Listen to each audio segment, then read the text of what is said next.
네, 한 주간 평안하셨습니까? 예, 오늘은 우리가 예수님의 행적을 따라서 16번째로 누가복음을 통하여 함께 말씀을 나누고자 합니다. 근데 오늘 제가 제목을요, 좀 특이하게 그런데 보라라는 제목으로 함께 말씀을 전하고자 합니다. 이 그런데 보라라는 이 문장이요, 이 성경 안에 들어가야 되는데 우리 한글 성경에는 들어가 있지 않습니다. 누가는요 2절에 삭개오의 이야기를 시작하면서 이렇게 시작을 합니다. 헬라어로는요 어떻게 시작하냐면 카이이두라고 이렇게 시작을 합니다. 이 카이이두가 어떤 뜻이냐면 그런데 보라라는 겁니다. 그러니까 1절에 예수께서 여리고로 들어가서 지나가시더라 라고 하고 난 다음에 그 다음에 뭐가 등장해야 되냐면 카이이두, 그런데 보라 라고 얘기하는 거야. 그런데 보라, 삭개오라 이름하는 자가 있으니 라고 이제 이렇게 시작하는 것이죠. 그러니까 2절의 헬라어를 지역하면 그런데 보라, 삭개오라 이름하는 사람이 있으니 라고 이렇게 시작하는 것이라고 볼 수 있습니다.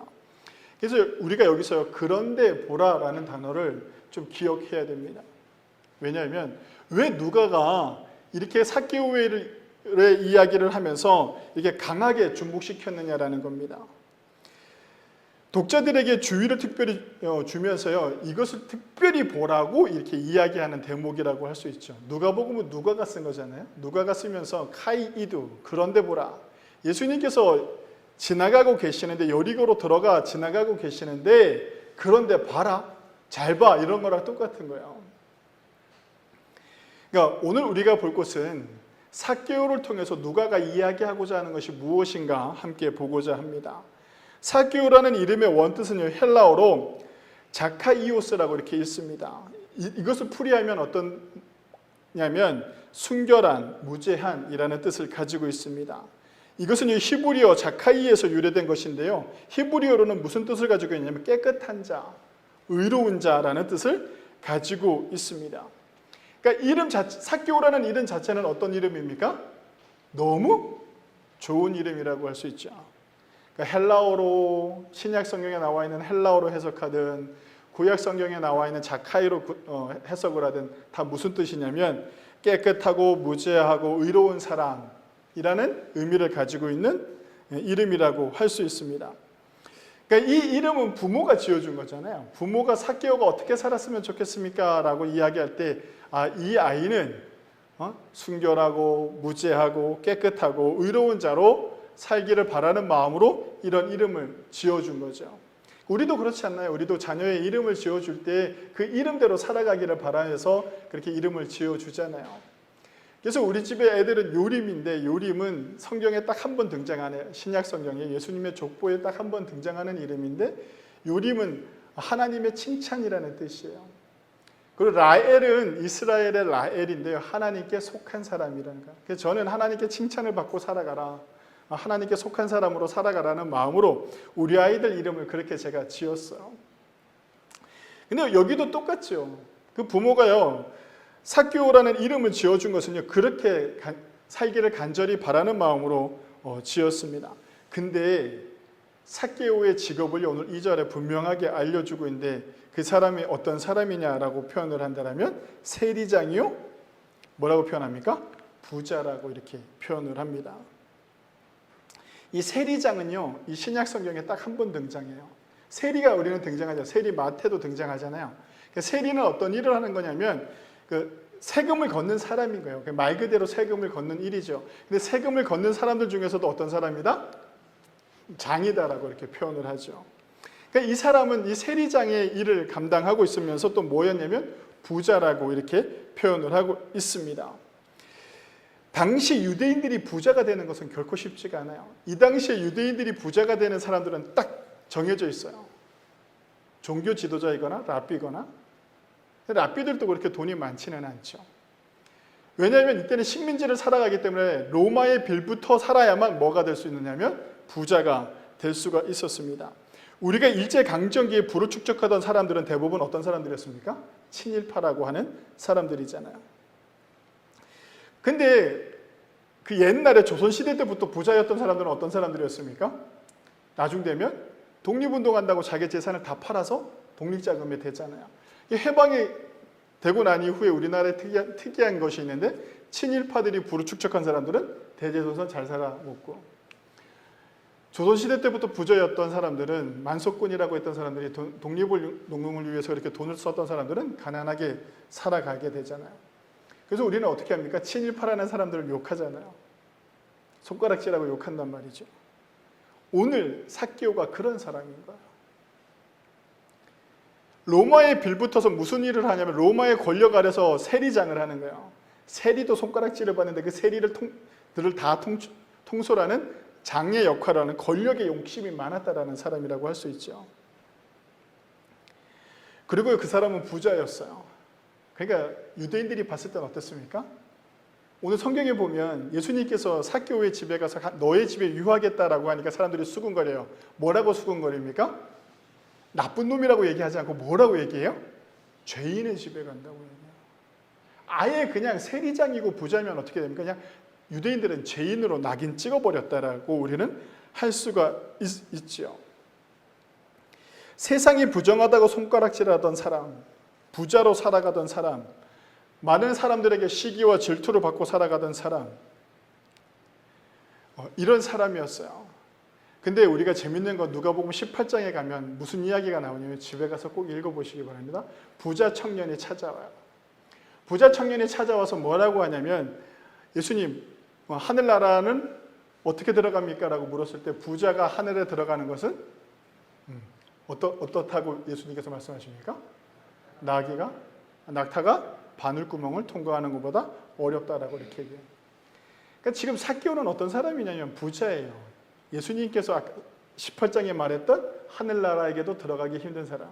근데 이 사람이 또 무슨 일도 해요? 사람들한테 손가락질 받는 세리장의 일을 하던 사람이죠. 근데 왜 이런 사람을 누가는 보라고 했느냐라는 거예요. 그런데 보라. 강조했다라는 것이죠. 그래서 오늘 함께 삭개오를 함께 우리가 잘 보기를 원합니다. 삭개오가요, 신앙에 관심이 생기기 시작했습니다. 삭개오의 관심은요, 3절에 삭개오가 예수님께서 어떠한 사람인가 보고자 하되라고 이렇게 표현을 하고 있는데요.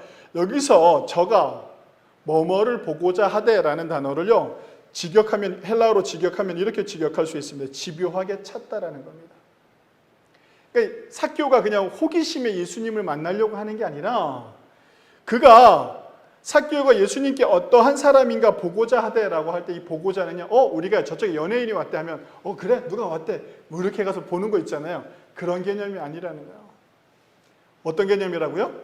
집요하게 찾았다라고 표현할 수 있어요. 삭개오가 예수님이 어떤 사람인가요? 집요하게 보고자 했다라는 겁니다. 성도 여러분, 집요하게 보고자 했던 삭개오에게요, 바로 문제가 발생하는데 어떤 문제가 발생을 하냐면 사람들이 많이 모였는데 삭개오가 키가 너무 작은 거예요. 그러니까 사람들이 많이 모였는데 예수님을 보지 못할 정도면, 제가 키가 182인데요.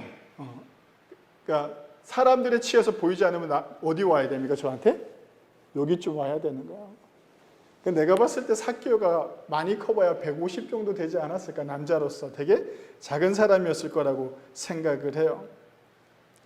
그래서 사람들이 많으니까 삭개오가 예수님을 볼 수가 없어요. 그래서 삭개오가 집요하게 예수님을 보려고 노력하는데요, 성경은 그 모습을 아주 잘 보여줍니다. 그 첫 번째는 어떻게 합니까?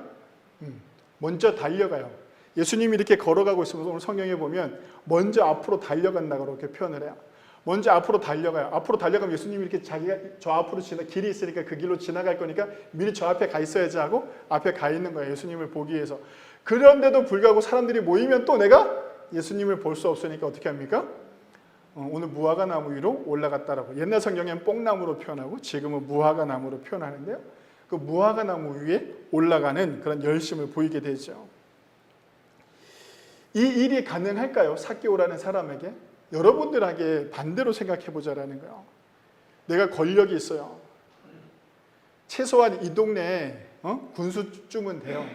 이 세리장은 보통의 권력이 아니에요. 엄청난 권력을 가지고 있는 거죠. 권력이 많은 사람이에요.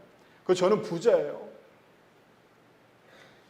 근데 누가 왔다고 해가지고요, 그렇게 열심히 혼자서 뛰어가가지고 맨 앞에 가가지고 섰는데 또 그래도 불안해가지고 창피한 걸 무릅쓰고 나무 위에 올라간단 말이죠.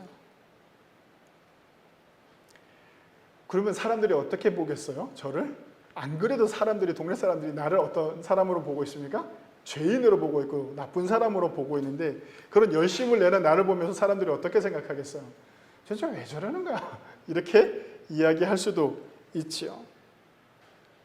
그러니까 예수님에게 너무 집중하다 보니까 이 삭개오가요, 창피한 걸 잃어버리는 거예요. 예수님을 집요하게 관심을 갖다 보니까 주변의 환경이 내 눈에 들어오지 않는 거야. 사람들이 나를 어떻게 판단하든, 지금 내가 무슨 행동을 하든 그게 중요하지 않게 되는 것이죠. 삭개오를 통해 우리가 보아야 하는 것은요, 내 삶의 환경과 상황 속에서 집요하게 예수님을 찾고 있느냐라는 거예요. 어떠한 장애물이 있다 할지라도. 우리의 삶에 하나님의 손길과 성령의 놀라운 능력을 체험하고 싶다면요, 내가 집요하게 주님을 찾아야 한다는 것입니다. 성도 여러분, 우리가 예수님을 찾는다는 것은요, 내 삶의 우선순위를 예수님 앞에 두는 것입니다. 삭개오가 예수님을 보고자 나무 위에 올라갑니다. 그런데요, 재미있는 상황이 적혀 있는데, 어떤 상황이 적혀 있냐면, 나무 위에 올라가 있는 삭개오 쪽으로 예수님께서 어떻게 하십니까? 지나가시더라라고 이렇게 표현해요. 예수님을 보기 위해 삭개오는요, 다른 사람들보다 앞서 달려갔지만 키가 작아 사람들이 몰려오면 또 보지 못할 것이라는 것을 안 삭개오가요, 나무 위로 올라가서 예수님을 보고자 노력했다라는 거. 어떻게? 집요하게, 포기하지 않고. 오직 삭개오의 관심은 누구에게 있었습니까? 예수님에게 있었습니다. 삭개오는 그 순간 내 삶의 우선순위가 체면도 아니고 사람들도 아니고 어떠한 환경도 아니고 그냥 예수님을 만나는 것을, 예수님을 한번 보는 것이 자기 삶의 우선순위였습니다. 근데 삭개오라는 사람의 삶의 우선순위는 어떤 삶이었느냐면 돈이었어요. 세리장을 할 정도라면요, 돈에 미쳐 있어야만 되는 거죠. 세상 사람들이 돈 모으는 나를 욕을 하든 뭐를 하든 상관이 없던 사람이라고 할 수 있어요. 왜? 세리장과 부자라는 것을 부각한 이유가 거기에 있는 것이죠. 삭개오는 돈에 집중했던 사람입니다. 삭개오는 사람들에게 손가락질을 받으면서까지요, 돈을 악착같이 모았던 사람이고 그것을 누리기 위해서 권력도 가지고 있던 사람이었어요. 그런 그에게 관심사가 바뀌었습니다. 돈이 우선이 아니라, 명예가 우선이 아니라, 권력이 우선이 아니라 예수님을 먼저 보는 것이 우선이다라고 생각을 했죠. 그래서 그가 예수님을 만나는 그것에 집요하게 집착하기 시작했습니다. 신앙의 믿음의 시작은요, 이렇게 관심과 우선순위에 달려있다는 것을 우리는 깨달아야 됩니다. 그런 집요하게 찾고 하는 마음이요, 행동의 열심으로 나타나게 됩니다. 제가 계속 얘기하지만 집요하게 찾고자 했던 그 삭개오의 모습은 어떤 모습입니까? 행동으로 드러나기 시작하죠. 행동으로 어떻게 드러나면 집요하게 찾는 그 행동이 열심을 내는 거예요. 달려가고 나무 위에 올라가죠. 예수님을 향한 열정을 나타내는 장면이 바로 나무 위에 올라가는 장면이라고 할 수 있습니다. 성도 여러분, 열심을 내는 사람들에게요, 예수님께서 항상 하시는 말씀이 있었는데요, 공관복음에 보면 내 믿음이 너를 이라는 이름으로요, 기적과 표적을 행하셨다라는 겁니다. 귀신 들리는 아들을 데리고요, 예수님을 찾아온 아버지의 열심을 본 그 모습을 보고 예수님께서요, 내 믿음이 네 아이를 깨끗게 했다라고 표현을 하죠. 백부장의 열심을 보고 예수님이 내 믿음이, 혈루병에 앓던 여인의 열심과 간절함을 보고 예수님께서 내 믿음이라는 말로 기적과 표적을 행하셨다라는 겁니다. 우리의 믿음은 어디로부터 나타나느냐면 하나님을, 예수님을 찾는 열심에서부터 나타난다라고 할 수 있습니다. 성도 여러분, 우리는 신앙생활을 하면서 나는 어떤 열심을 가지고 신앙생활을 하느냐는 겁니다. 내 삶에 기적이 나타나고, 내 삶에 하나님의 손길이 가득하고, 내 삶에 주님의 사랑이 가득하고, 주님의 성령의 능력이 막 나타나는 삶을 살아가고, 병도 치유하고, 모든 것이 잘 되고, 모든 것이 다 하나님의 은혜로 살아갑니다 라는 삶을 살고자 한다면요, 내가 집요하게 예수님을 찾는 그 열심이 있느냐라는 것부터 돌아보아야 합니다. 오늘 누가는요, 그런 삭개오를 바라보라는 겁니다. 그런데 보라, 카이두. 요한계시록 3장 14절에서 16절에 이렇게 말씀하시고 있는데요, 제가 읽어드리겠습니다. 잘 들어보십시오. 요한계시록 3장 14절에서 16절입니다. 라오디게아 교회의 사자에게 편지하라. 아멘이시여 충성되고 참된 증인이시여 하나님의 창조의 근본이시니가 이르시되 내가 내 행위를 아노니 내가 차지도 아니하고 뜨겁지도 아니하도다. 내가 차든지 뜨겁든지 하기를 원하노라. 내가 이같이 미지근하여 뜨겁지도 아니하고 차지도 아니하니 내 입에서 너를 토하여 버리리라 라고 이렇게 말씀하고 있죠. 이게 되게 무서운 말이에요. 라오디게아 교회에다가 편지를 하는데요. 하나님의 말씀을 전하는 거예요. 하나님의 계시를 받고 요한이 라오디게아 교회에 보내는데 라오디게아 교회가 어떤 모습이었냐면 열심이 없었다라는 거예요. 열심이 없으니까 너가 차지도 아니하고 뜨겁지도 아니하도다. 내가 차든지 뜨겁든지 하기를 원하노라. 내가 이같이 미지근하여 뜨겁지도 아니하고 차지도 아니하니 내가 입에서 너를 토하여 버리라. 이렇게 말씀하고 있죠. 우리의 신앙이요, 지금 어쩜 2024년을 지나서 이제 6월 마지막 주, 다음 주는 우리가 맥주 감사주일로 지내게 돼요. 맥주 감사주일은요, 이제 첫 열매를 하나님께 드리는 그런 귀한 날로 드리는 거죠. 2024년 상반기 동안 내가 열심히 살아온 삶에 이런 은혜에 감사합니다. 이런 것을 주셔서 감사합니다. 농사를 지으면 이런 농사를 짓게 해주셔서 첫 열매를 하나님께 드리겠습니다라는 마음으로 드리는 것이 맥주 감사주일이라고 할 수 있어요. 근데 우리는 지금까지 살아오면서 우리의 신앙은 어땠느냐 한번 돌아보아라라는 거예요. 삭개오를 통해서요. 내 신앙이 미지근하고 뜨겁지도 아니하고 차지도 아니한 모습이라면요, 하나님께서 나를 토해버린다라고 말씀하시고 있는 것이죠. 성도 여러분, 우리의 열심이 사라지는 이유는요, 예수님을 찾고 있지 않기 때문입니다. 어떻게? 집요하게. 내 삶의 우선순위를 예수님께 두지 않기 때문에요, 나는 차지도 않고 뜨겁지도 않은 그냥 무던하게 신앙생활하는 신앙의 삶을 살아가게 되는 것이죠. 이게요, 좋은 신앙의 모습이 아니다라는 거예요. 계시록을 통해서 말씀하시지만. 요한계시록 3장 19절에 또 이렇게 말씀하고 있는데요. 잘 들어보십시오. 요한계시록 3장 19절입니다. 물은 내가 사랑하는 자를 책망하여 징계하노니 그러므로 내가 열심을 내라. 회개하라 말씀하십니다. 물은 내가 사랑하는 자들을 책망하여 징계하노니 그러므로 내가 열심을 내라라는 겁니다. 미지근하지 않고 이도 아니고 저도 아닌 삶을 살지 말고 열심을 내라라고 이렇게 성경은 말씀하고 있습니다. 그 열심을요, 누가 보여준 겁니까? 삭개오가 보여주고 있는 것이죠. 성도 여러분, 우리의 열심은 어떤 것으로 생각하시나요? 신앙의 열심은 어떤 것이 신앙의 열심이라고 생각하시나요? 우리는요, 신앙의 열심을요, 국한되게 이렇게 딱 정해놓는 경우들이 많아요. 어떻게 하냐면 주일 예배를 열심히 드리고 새벽 예배를 열심히 드리고 11조를 열심히 드리고 교회 일에 열심히 있을 때 우리는 열심을 낸다라고 이렇게 표현을 합니다. 이것도 되게 중요해요. 이렇게 열심을 내는, 교회를 위해서 열심을 내는 것도 되게 중요한 거예요. 이건 당연한 거예요. 이거는 열심을 낼 문제가 아니라고요. 우리가 하나님께 예배하고 하나님께 헌금 드리고 우리가 하나님을 찬양하는 일들은요, 열심을 낼 문제가 아니라 당연한 일들이에요. 당연한 일들.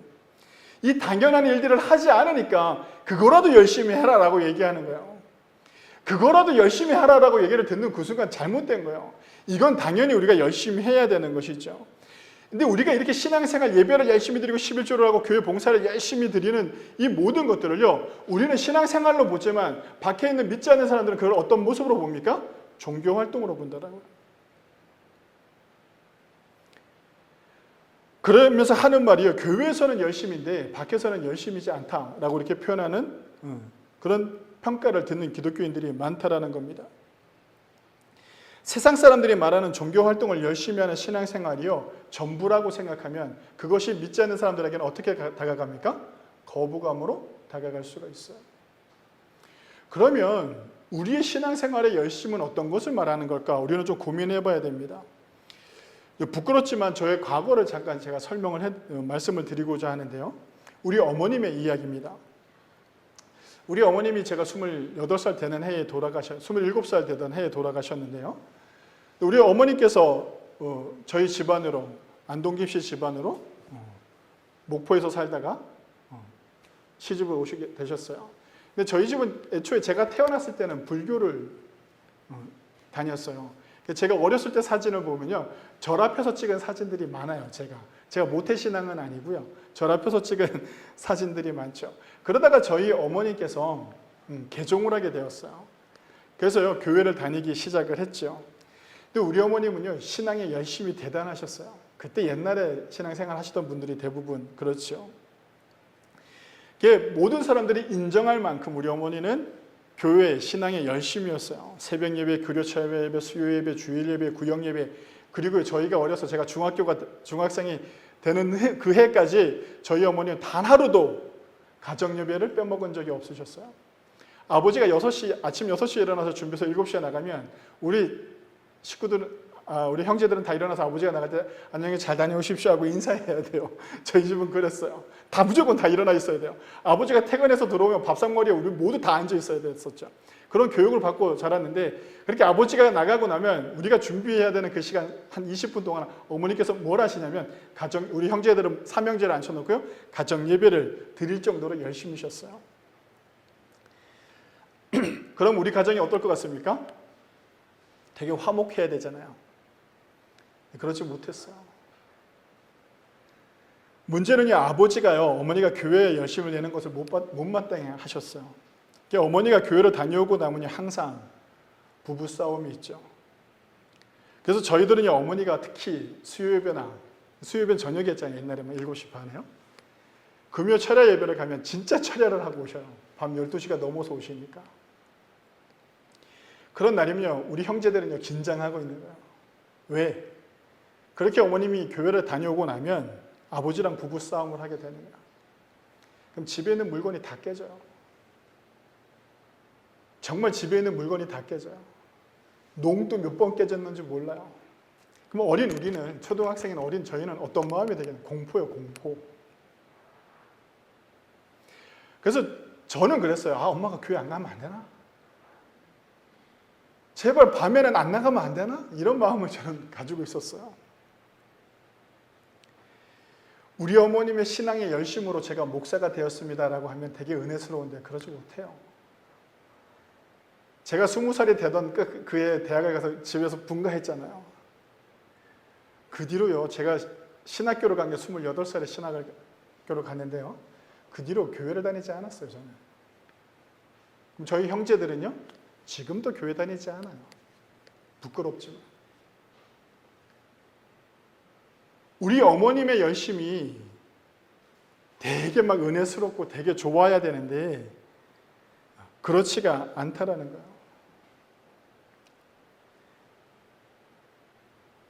다행히도 지금은 저희 아버지가요, 예수님을 영접하고 동네 감리교회에 매주 출석하고 계셔요.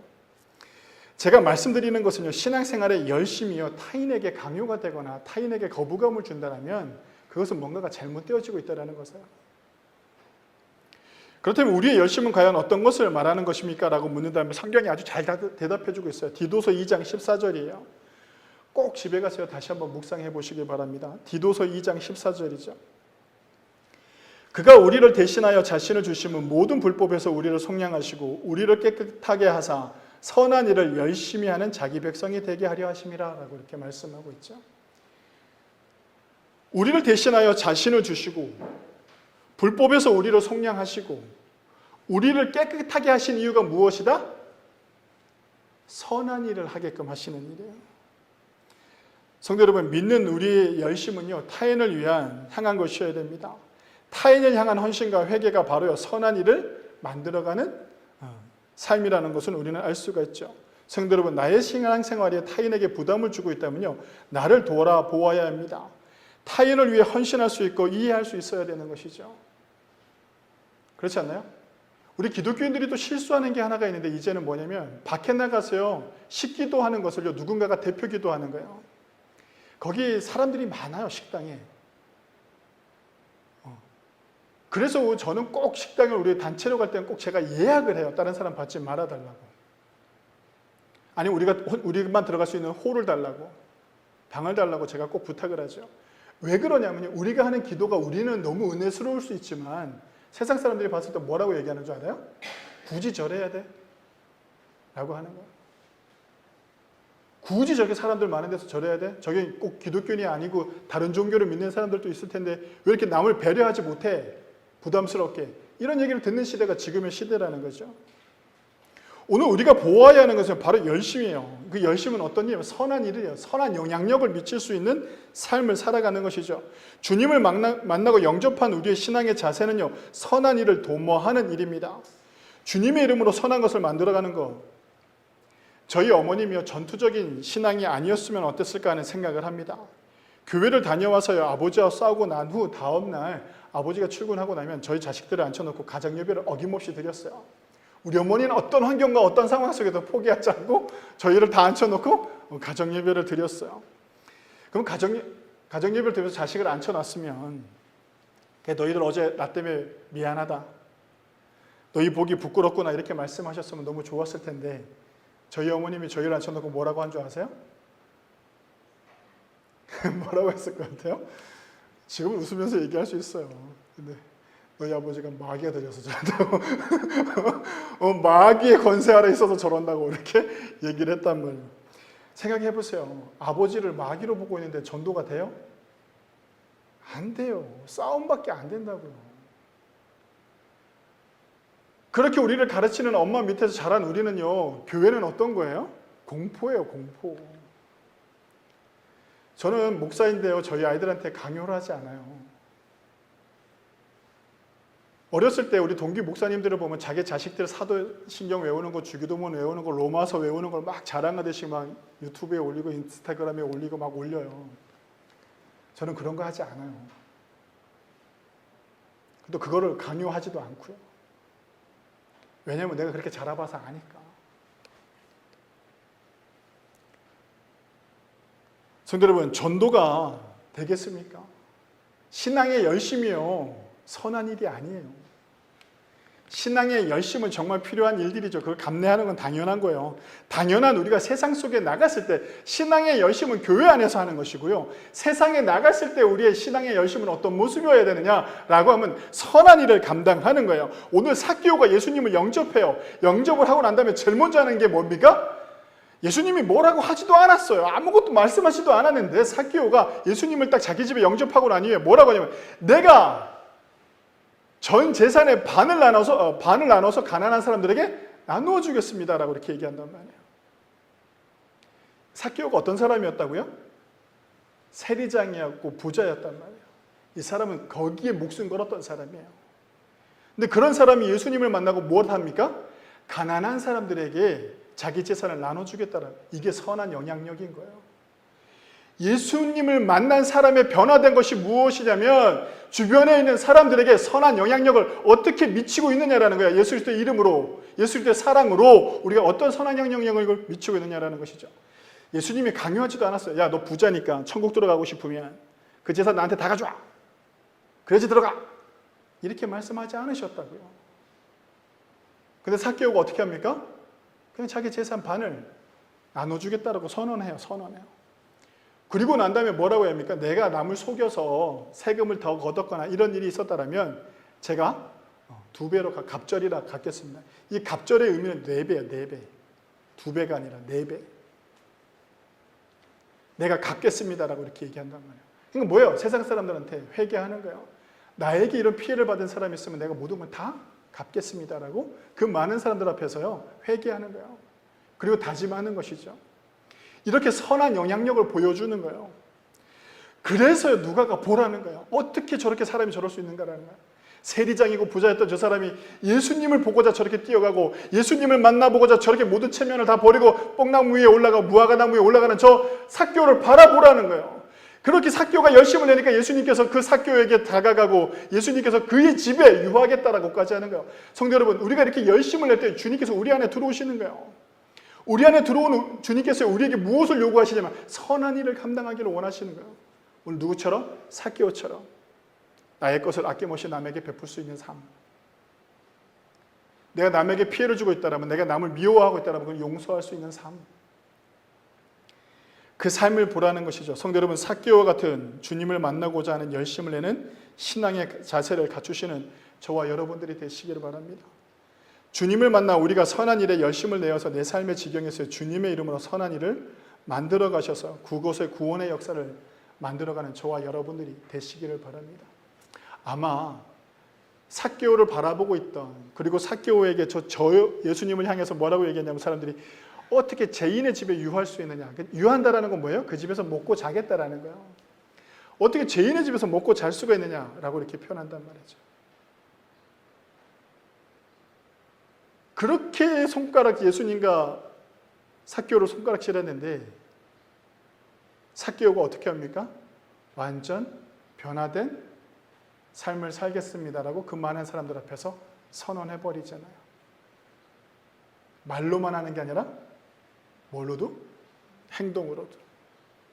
자기의 삶의 것을 내어놓고도 그렇게 살겠습니다라고 다짐한단 말이죠.